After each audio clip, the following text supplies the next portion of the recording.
вот тиде морку кундемште штым шарнен каласышт, а мый шарналтем, тиде Латвий жапыште, кушто кунам шинчаште туныктен, вот тиде туныктымо жапыште мый тудын тунемшыже лийынам.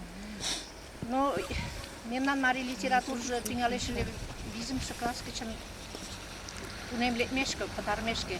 Садлан Аркадий Иванович мемнам тудо туныктен, тунем луктын пытарымешке, и мый тудын марий литература урокшым пеш чот марий йылмыжым йӧратен ыле.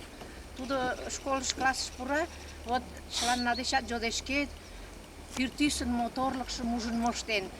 Вот тудым сайын сылнын ойлен пуаш. А вара манеш, от сеҥгып шындем.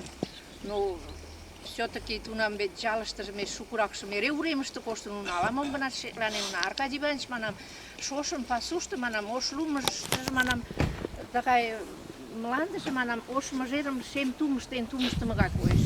Ой, манеш, Кузьмина, пешак чот тиде сай тыгай ужмаш, манеш, мый тыланет 5-ым шындем. 5-ым, манеш, простой мом шынде, точка дене, вот такай кугу 5-ым шындем.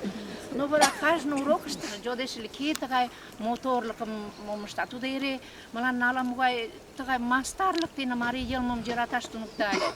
Ала-могай гынат предложенийыште тудо кажне предложений метафора. Мый метафорыжым але тунамже паленат омыл, но тунемын тыгай метафорический образ-шамыч таҥастара.